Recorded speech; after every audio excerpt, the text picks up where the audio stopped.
Singapore is a city-state off the southern tip of the Malay Peninsula. It's just 276 square miles in area with a population of about 5.4 million people. The GDP per capita is over $60,000 a year, which is huge, and its government is a unitary parliamentary constitutional republic. It's also got one of the most interesting healthcare systems around. That's the topic of this week's Healthcare Triage.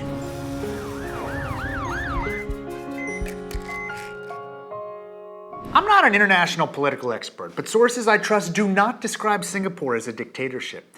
Yeah, it only has one political party, but control has not been held by force. The country remains stable because its government has been unusually responsive to the wishes of its people. For instance, the Ministry of Health literally doubled its 5-year budget a couple of years ago in response to citizen concerns. Just last year, it said it would expand its coverage of the poor and those with pre-existing conditions. It would reduce out-of-pocket payments and strengthen control of premium increase. But I'm getting ahead of myself. Singapore's healthcare system is remarkable. It spends far, far less than we do. It achieves outcomes that would make most experts weep with joy. And it does so with a combination of public and private inputs that I think many wonks on both sides of the political spectrum would swoon over. Life expectancy at birth is 2 to 3 years longer than in the UK or the US. Its infant mortality rate is among the lowest in the world, about half of the US and just over half of the UK, Australia, Canada, and France. General mortality rates are awesome compared to pretty much all other countries as well. The WHO, which ranked the US 37th in the world in quality in 2000, ranks Singapore 6th.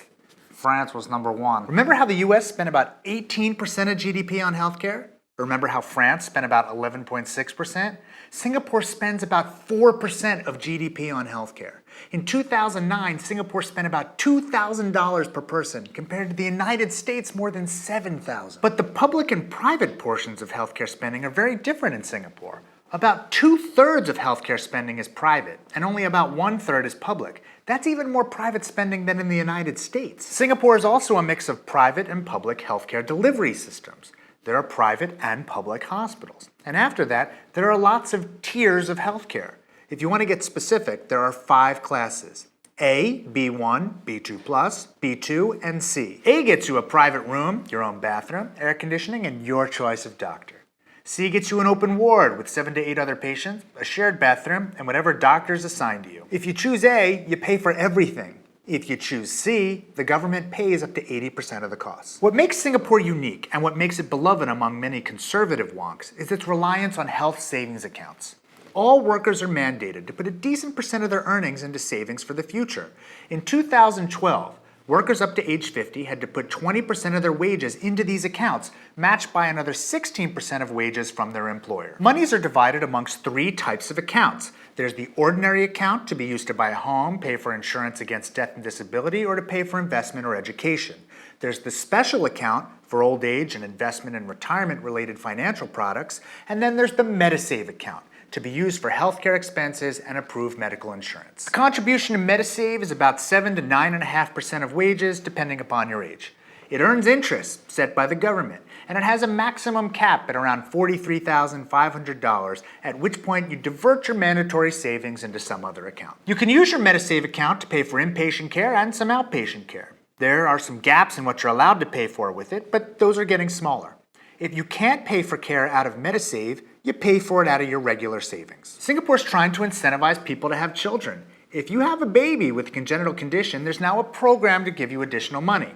There's a marriage and parenthood package where you get $6,000 cash for each of your first and second children and $8,000 for your third and fourth children. The government will also match dollar for dollar a fairly large amount that you contribute to a child development account. Every once in a while, the government tops up the Medisave accounts if it thinks costs have gone up faster than expected or if it wants to expand coverage. In 2011, for instance, lower and middle income people age 45 and above got $200 to $700 each, depending upon income and home ownership. The second healthcare program is Medishield. This is a catastrophic illness program. And while it's not mandatory, more than 90% of the population is covered. It's really cheap, from $33 a year for a 29-year-old to $372 a year for a 69-year-old. Medishield kicks in when you've covered the deductibles for the year and after you've paid your co-insurance. Those vary by the class of care you choose.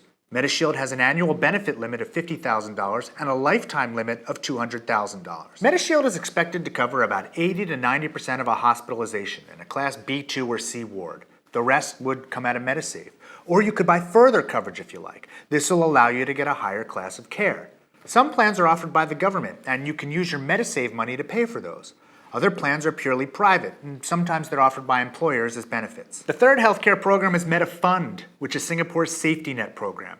Only citizens are eligible, and it only covers the lowest class of wards, and it's only available after you've depleted your Medisave account and Medishield coverage. Elderly patients are prioritized. The amount of help you get depends on a patient's and a family's income, conditions, expenses, and social circumstances. Decisions are made about that at a very local level. There's also Eldershield. Money for Eldershield starts being withdrawn from your wages at age 40, and the system is run by 3 private insurers. You're randomly assigned to one of them, and you'll pay until you're 65.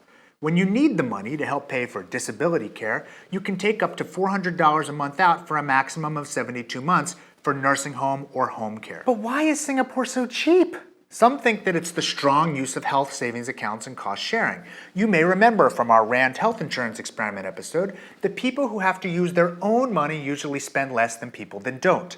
But that's not the whole story here. There's lots of government regulation as well. Through the tiered care system and its public hospitals, the government has a lot of control over inpatient care.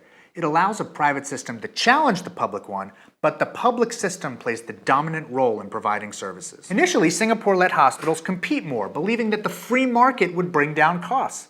But when the hospitals competed, they did so by buying new technology, offering expensive services, paying more for docs, decreasing services to lower class wards, and focusing more on A-class wards. This led to increased spending. In other words, they found that the market fails in healthcare, as it so often does in the United States. So you know what they did? They got the government more involved. They fixed the proportion of each type of ward in hospitals. They kept them from focusing too much on profits, and they required approval to buy new expensive technology. Singapore heavily regulates the number of physicians, and they have some control over salaries as well. The country uses bulk purchasing power to spend less on drugs.